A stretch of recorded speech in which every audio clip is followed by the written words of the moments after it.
2018-yilda 8-oyda Kanada olimlari 1 milliard 500 million yevrolik yili Iroqlikdan kelgan nechtal olim signal topshirib oldi. Hamda signal manbasi bilan yer sharining orliqi borgan chayqilishayotganligini bayqadi. Bu voqea yer sharining olamlik o'rnining allaqachon oshkorlanib qolganligidan derak beramdi yo'q. Buni yana 1974-yildan so'zlash to'g'ri keladi. O'z vaqtida astronomiya olimi Derek Sharsimon yulduz to'pi M13 yo'nalishiga bir qism 1679 dona ikkilik sistemasidan tuzilgan muzika ahang signalni avatgan. Mana bu Arecibo uchuri. Bu uchur yer sharining koordinati va insonlar madaniyatining barliq maxfiyatlarini o'z ichiga oladi. Bilishimiz kerakki, M13 yulduz to'pida ko'p miqdordagi turg'un yulduzlar bor. Shunga uningda yuqori darajali madaniyat mavjud bo'lishi nihoyat mumkin. Lekin bu qitim topshirilgan olam signali bilan Arecibo uchurining munosabati bormi yo'q? Biz yana hech nimani bilmaymiz.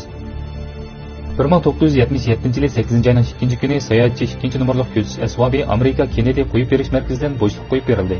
Sayohatchi 1-nomer bilan o'xshamaydigini, sayohatchi 2-nomer bir xil alohida plastikani elib yurgan bo'lib, uningda yer sharining asos ahvoli bayon qilingan. Hamda yer sharidagi har xil nomlar va ovozlar o'rganilgan.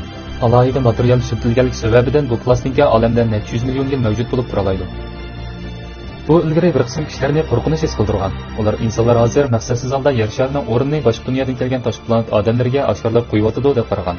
Lekin sayohatchi 2-nomer hozir texnik quyosh sistemasidan uchib chiqib ketolmadi.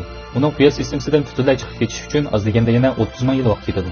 Tanglik fizik olimi Hawking ilgari ko'p qitim oshkor so'rovlarda olamdagi har qanday signalga javob qaytarmaslikni o'tirib qo'ygan. U tashqi planet jonlilardan maqsad yaxshi emas deb qaragan. Hamda Kolumboning Amerikan quruqliqni bayqashni misol qilib, tashqi planet odamlari yer sharini bayqaganda mumkin bo'lgan hodisalarni selishtirgan. Hamda tadqiqotchilarning barliq tashqi planet jonlilarini izlash xizmatini to'xtatishni umid qilgan. Nobel mukofotiga erishuvchi Fermi afandi tashqi planet madaniyati bo'lsa, insoniyat jamiyatidan oz deganda 1 million yil olib ketgan bo'lishi mumkin deb qaragan. Einsteinning nisbiylik nazariyasida yo'riqlik surati bo'lsa, olamdagi eng yuqori chek. Bizning yo'riqlik suratidan eshib ketishimiz mumkin emas deb qaraydi. Lekin tashqi planet odamlarning nazarida yo'riqlik surati faqat olamdagi asos tezlik bo'lishi mumkin. Necha 10 yo'riqlik yil oraliqqa ular nihoyat tezda yetib bora olishi mumkin. Balki ularning qarashicha yer sharining qilchilikmi foydalanish qiymati yo'q bo'lishi, ishiltib yo'qotishning zaruriyati bo'lmasligi mumkin. Chunki ular qat'iy arzimaydi deb qarashi mumkin. Darhaqiqat biz buning ichidagi qoidani tushunib yetgan turib, nimishqina olamga nisbatan signal tarqatishda chang turimiz. Amaliyotda sababi intayin oddiy. İnsanlar madaniyat taraqqiyot tarixini asliymizda bu faqat necha ming yillik vaqt, lekin olam tarixining uzun e'tiborida ming yilmi demaydi. Hatto necha million yil desakmi, tilg'ilishga zodil arzimaydi. Bilishimiz kerakki, olam allaqachon 13 milliard 800 million yil mavjud bo'ldi. U yana davomli mavjud bo'ladi. Hamda bu vaqt atlamsini insonlar hisoblashga aslo amalsiz. Shundoq. Bu nima degan odamni umidsizlantiradigan hikoya. Olam oldida insonlar darvaqa shunchalik ojiz. Olamning bepoyonligini bilgandan keyin biz oxirina shuni his qildikki, insonlar balkim umrining oxirigacha olamdan chiqib ketolmasligi mumkin.